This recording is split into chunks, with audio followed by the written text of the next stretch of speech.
Հարգելի հայրենակիցներ, բարև ձեզ։ Այսօր ձեր հետ միասին մենք քննարկելու ենք շատ կարևոր զարգացում, որը վերաբերվում է Թուրքիայի եւ Ադրբեջանի միջև ռազմաքաղաքական դաշինքի ել ավելի ամրապնդմանը, հատկապես կոնկրետ փաստաթղթին եւ պարտականություններին, որոնք կողմերը միմյանց միջև վերցրել են։ Համարում եմ, որ այս թեման շատ կարևոր է, հատկապես Հայաստանի համատեքստում անվտանգային ուղղությունով գերկարևոր նշանակություն ունի, ուստի տեսնում եմ նաև անհրաժեշտություն եւ բաց առհասարակ մեր վերլուծական դաշտում, ուստի այսօր խոսելու ենք սրա մասին, վերլուծելու ենք եւ հետաքրքիր քննարկում ենք ունենալու։ Բացի դրանից, հարգելի հայրենակիցներ, իհարկե սկզբում ուզում եմ կոչ անեմ ձեզ անպայման լայքեք այս վերլուծությունը եւ գրեք ձեր մեկնաբանությունները, ինչպես նաև բաժանորդագրվեք։ Սա կարևոր է մեր ալիքի հետագա զարգացման համար։ Միևնույն ժամանակ ցանկության դեպքում դուք կարող եք աջակցել իմ գործունեությանը նկարագրությունում նշված միջոցների շնորհիվ։ Անցնենք գործի, հարգելի հայրենակիցներ, եւ պետք է նշեմ, որ հուլիսի 22-ին Ստամբուլում ստորագրվել է փաստաթուղթ Ադրբեջանի եւ Թուրքիայի միջև փոխըմբռնման հուշագիր Ադրբեջանի պաշտպանության նախարարության եւ Թուրքիայի ազգային պաշտպանության նախարարության միջև փոխադարձ ռազմական անվտանգության ամրապնդման մասին փոխըմբռնման հուշագիր։ Եվ ինչու ենք մենք հիմա քննարկում այս հարցը, որովհետև նոր է մտնում ուժի մեջ մի քանի օր առաջ Ադրբեջանի խորհրդարանը Միլի Մեջլիսը ուրեմն վավերացրել է կամ ընդունվել է, կարելի այսպես ասել, այս փաստաթուղթը վավերացման այդ գործընթացի հետևանքում արդեն իրավական ուժ է ստանում այս փաստաթուղթը։ Փաստաթուղթը ինչու մասին է։ Փոխադարձ օգնություն տրամադրելու պարտականություն են կողմերը վերցնում զինված ագրեսիայի դեպքում հղում կատարելով ՄԱԿ-ի կանոնադրության 51-րդ հոդվածին, որը վերաբերվում է անհատական եւ հավաքական ինքնապաշտպանության իրավունքին։ Սա նշանակում է, հարգելի հայրենակիցներ, որ եթե որևէ պետություն հարձակվի Թուրքիայի վրա, ապա սա նաև հարձակում է Ադրբեջանի վրա, եթե որևէ պետություն հարձակվի Ադրբեջանի վրա, սա հարձակում է Թուրքիայի վրա։ Ուստի Թուրքիան եւ Ադրբեջանը վերցնում են իրանց վրա ՆԱՏՕ-ի տրամաբանությամբ պարտականություններ։ Հայաստանը այսպիսի պարտականություններ ունի Ռուսաստանի հետ երկկողմ փաստաթղթերով, ինչպես նաև ՀԱՊԿ-ի ուղղությամբ բազմակողմ այդ փաստաթղթով։ Թե ինչպես են կատարվել այդ փաստաթղթերը, կարծում եմ մենք բազում անգամ քննարկել ենք, դուք էլ շատ լավ տեղյակ եք, ավելի ճիշտ ինչպես չեն կատարվել, ուստի չեմ հիմա տրամադրելու ուշադրությունը մեր այդ ուղղությամբ, բայց պետք է ասեմ, որ Ադրբեջանը այսպիսի պարտականություններ դեռ չուներ, Թուրքիայի հետ համեմատ, որը ՆԱՏՕ-ի անդամ պետությունների հետ ունի հենց ՄԱԿ-ի կանոնադրության 51-րդ հոդվածով նախատեսված պարտականություններ, ուստի Ադրբեջանը վերցնում է այսպիսի պարտականություններ եւ ստանում է անվտանգային ուղիղ երաշխիքներ Թուրքիայի կողմից։ Սա նշանակում է, հարգելի հայրենակիցներ, եթե Հայաստանի Հանրապետությունը պատերազմի մեջ հայտնվի Թուրքիայի հետ, կներեք, Ադրբեջանի հետ, ապա կհայտնվի պատերազմի մեջ նաև Թուրքիայի հետ։ Թե ով ում է հարձակվել, սա արդեն երկրորդական նշանակություն ունի, բայց ունի։ Եթե Հայաստանի Հանրապետությունը փորձանի վերահսկողություն ունենա Լեռնային Ղարաբաղի տարածքի վրա, եւ դուք գիտեք, որ Հայաստանում կան ուժեր, որոնք պատկերացնում են, որ ռազմական գործողությունների միջոցով է դա հնարավոր անել, իհարկե ոչ իշխանական նկատի ունեմ, ակնհայտ է, ընդդիմադիր այն էլ ոչ լուրջ ընկալվող հասարակությունում, բայց մեկ-մեկ պոպուլիզմի նպատակով այդպիսի հայտարարություններ հնչում են, պետք է ասել, որ այսպիսի հենց պոպուլիստական ուժերի կողմից, որ դա կնշանակի այսուհետև փաստացի Թուրքիայի վրա հարձակում նաև։ Ուստի Ադրբեջանը եւ Թուրքիան միասնական ռազմական գործողություններ կվարեն մեր դեմ։ Սա ինչքանով մեծ խնդիր է, բոլորը շատ լավ հասկանում են, հաշվի առնելով Թուրքիայի եւ Ադրբեջանի զինված ուժերի հնարավորությունները, բնակչության հնարավորությունը, թուրքական ռազմատեխնիկական հնարավորությունները, բացի դրանից, գիտեք, Թուրքիան ՆԱՏՕ-ի երկրորդ բանակն է, շատ հզոր հնարավորություններ ունի, ուստի Ադրբեջանը այստեղ ստանում է լրջագույն անվտանգային երաշխիքներ։ Մենք հիմա շարունակենք դեռ թեման եւ հետո կվերադառնանք նաեւ այս թեմայի գլխավոր հարցի քննարկմանը։ Ինչ է նաեւ լրացուցիչ մեխանիզմներ է ստանում Ադրբեջանը եւ ինչ մեխանիզմներ են դա, ինչպես նաեւ Թուրքիան երկկողմա ռազմական ուսուցում եւ պատրաստում, սա այդպես էլ տեղի էր ունենում, բայց հիմա ավելի ինստիտուցիոնալ է լինելու այս փաստաթղթով, սպառազինում եւ ապահովում, ասենք այսպես, որ միջև այդ եթե Ադրբեջանը ավելի գնում էր, ապա այս փաստաթղթով կարելի է ասել, որ նույնիսկ Թուրքիան պարտականություններ ունի ուղղակի մատակարարի Ադրբեջանին, ուրեմն համատեղ զորավարժություններ, սա էլ տեղի էր ունենում, բայց էլ ավելի պետք է զարգանա, համատեղելիության բարձրացում Թուրքիայի եւ Ադրբեջանի զինված ուժերի միջև, ինչը նշանակում է, որ Ադրբեջանի զինված ուժերը էլ ավելի վերջնական կանցնեն ՆԱՏՕ-ի չափանիշների վրա, որովհետև թուրքական բանակը գործում է ՆԱՏՕ-ի չափանիշներով, հաշվի առնելով, որ Թուրքիան ՆԱՏՕ-ի անդամ պետություն է։ Անվտանգության ոլորտում համագործակցության խորացում եւ ընդլայնում բոլոր ուղղություններով։ Կարելի է ասել, որ այս փաստաթուղթը ուրեմն ոչ միայն բարեկամության կամ զորավարժությունների միասնական անցկացնելու մասին է, այլ քաղաքական իրավական ամրապնդում է ռազմաքաղաքական դաշինքի փոխադարձ պաշտպանության ուրեմն պայմանագրով փաստացի եւ այսպիսի տրամաբանություն ունի։ Այստեղ մենք կարող է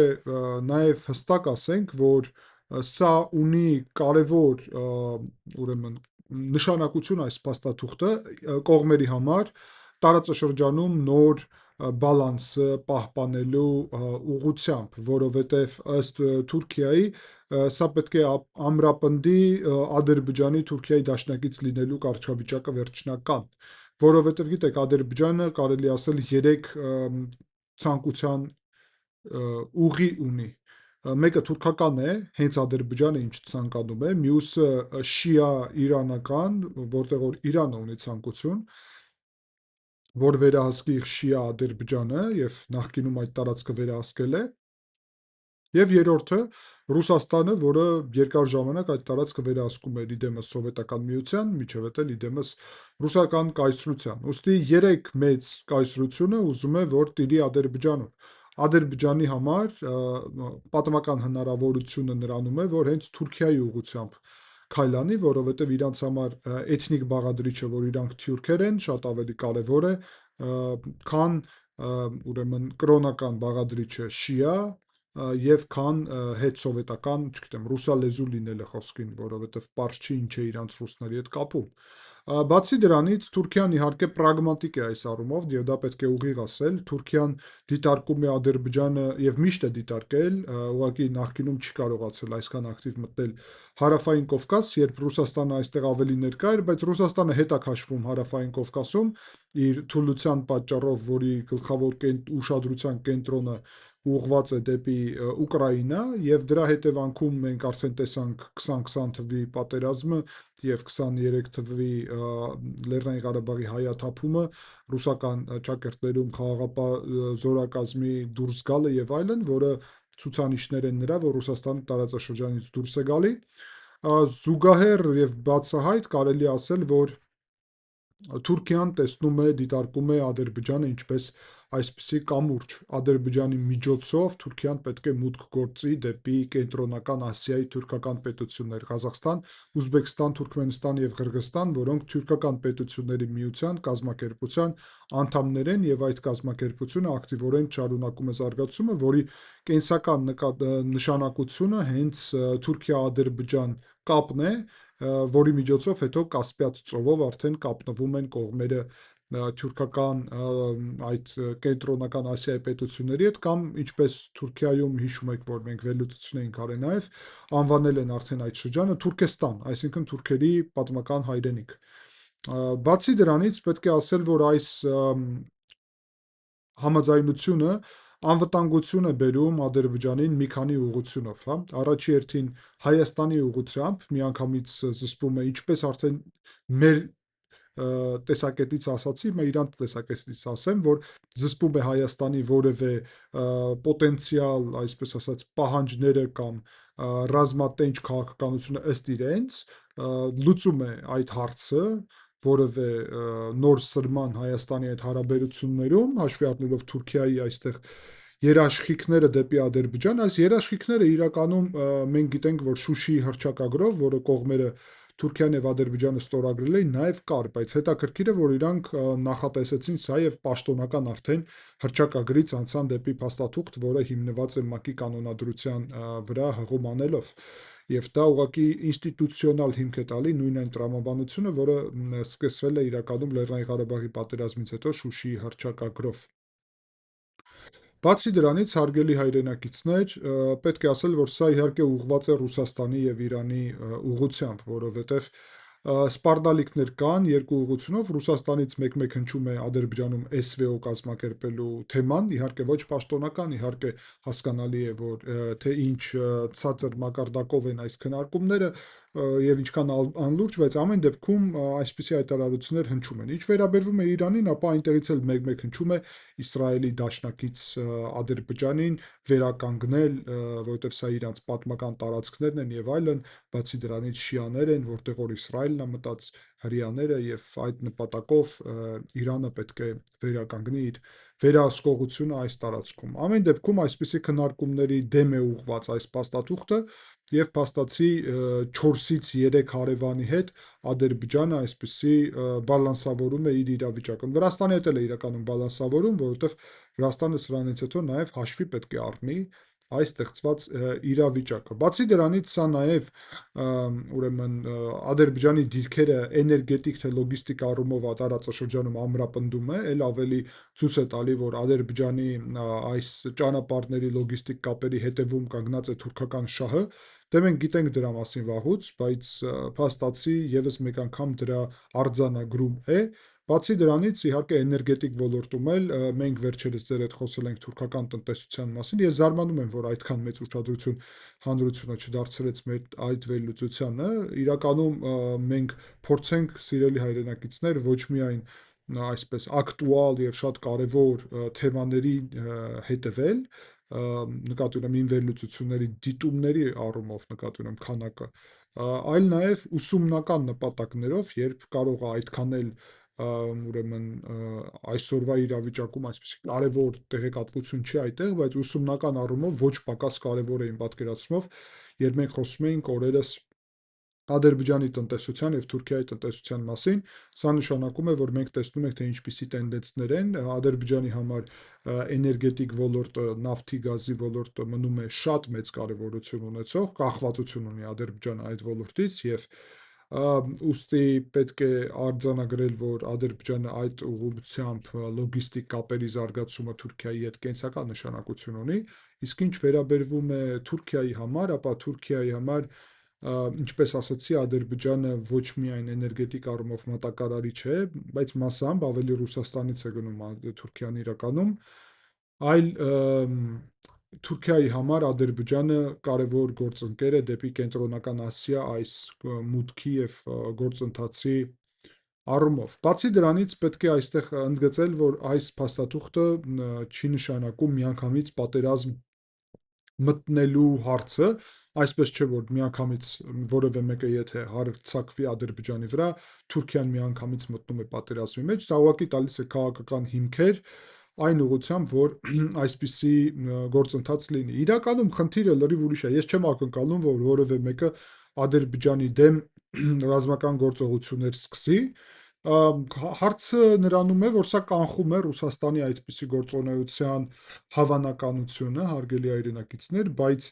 ամենահետաքրքիրը Իրանի ուղղությունն է, որովհետև եթե Ադրբեջանը, այսպես ասեմ, ինքը հրահրի պատերազմ Իրանի հետ, այդ թվում հարավային Ադրբեջան կոչված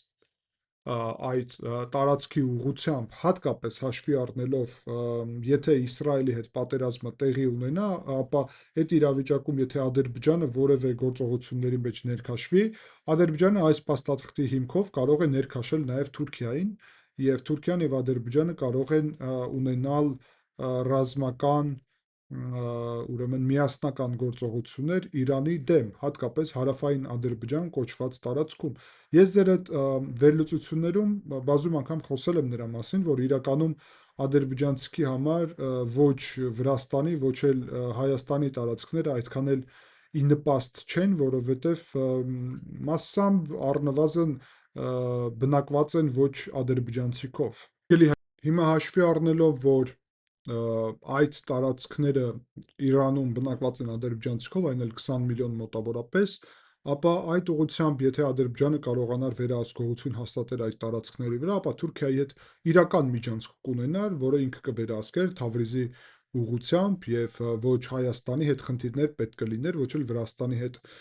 կախվածություն, որովհետև այդ ուղղությունները շատ ավելի բարդ են արևմուտքի համատեքստում, քան եթե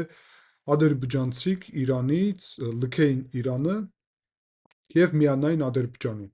Այդ դեպքում Ադրբեջանը եւ Թուրքիան կունենային ոչ միայն սահման, այլ շատ մեծ սահման իրար հետ եւ ուստի փաստացի կմիավորվեին ցամաքով արդեն եւ դա իհարկե շատ մեծ խնդիր կլիներ Հայաստանի համար անվտանգային առումով, դա առանձին թեմա է, բայց ընդհանուր առումով այսպիսի հնարավորություն նաև իմ պատկերացումով այս փաստաթղթից կա, որովհետև ռազմական գործողությունների դեպքում միայն Ադրբեջանը Իրանի հետ չէր կարողանա հաղթել, բայց Ադրբեջանը եւ Թուրքիան միասին Իրանի դեմ կարան հաղթել, բայց միայն այն դեպքում, եթե Իրանն արդեն փլուզվելու ճանապարհին լինի, ոչ թե այն դեպքում, երբ Իրանը հզոր է, ունի բալիստիկ հրթիռներ, ունի զինված ուժեր եւ այլն։ Հասկանալի է, դա նուրբ թեմա է։ Իլհամ Ալիևը բավարար խելացի է, որ ճիշտ ժամանակ այդպիսի բան անի կամ սխալ ժամանակ չանի։ Ես իմ վերլուծությունը դա է, որ ինքը շատ լավ հասկանում է երբ է ժամանակը ինչ անելու եւ չի անում այն, ինչ սխալ կարա լինի։ Բացի դրանից, այո, այս զսպման գործիք է կարելի ասել այս փաստաթուղթը եւ ել ավելի համագործակցության խորացման։ Հետաքրքիր է, որ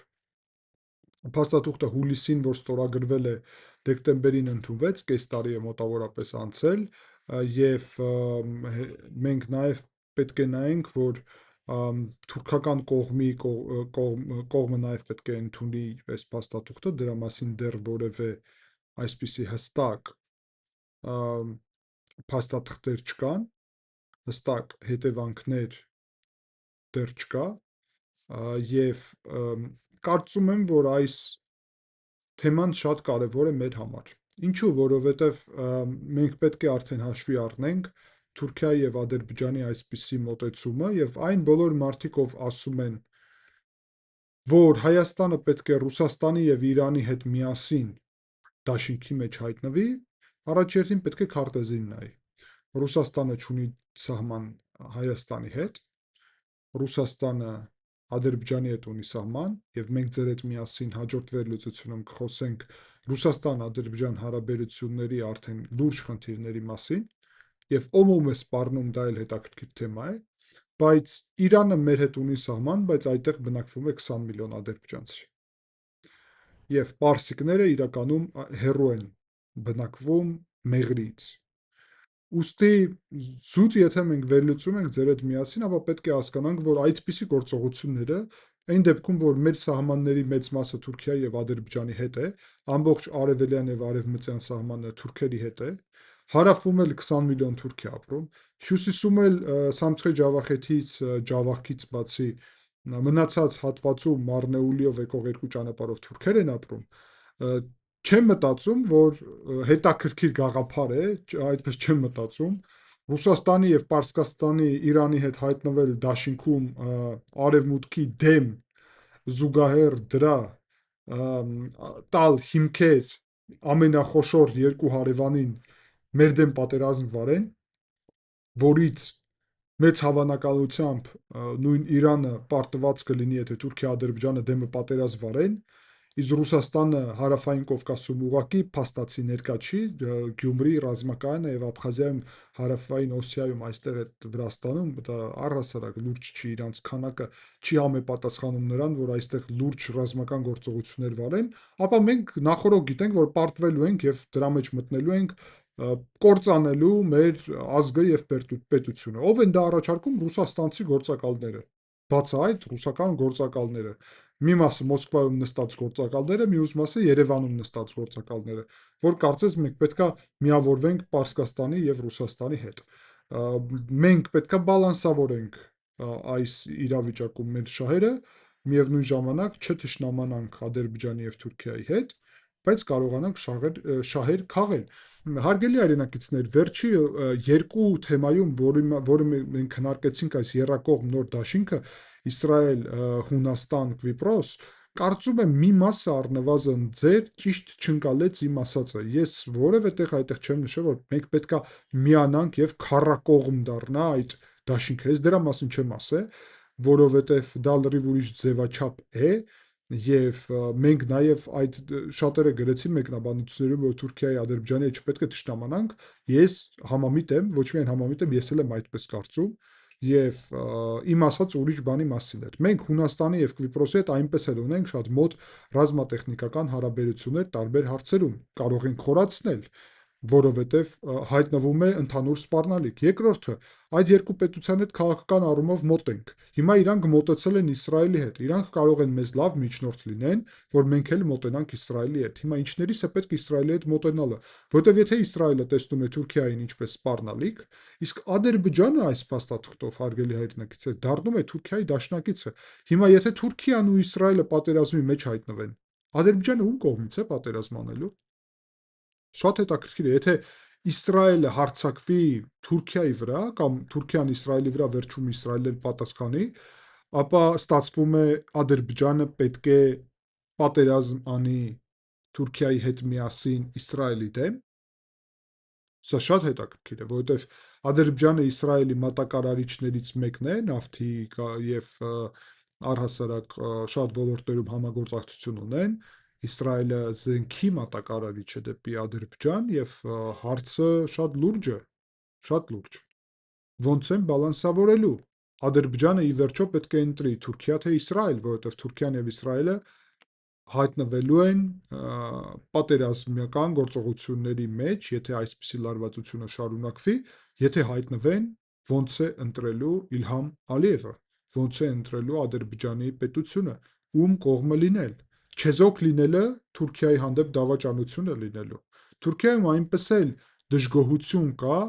Ադրբեջանի Իսրայելի հետ շատ սերտ կապերի պատճառով, հանրությունում հատկապես։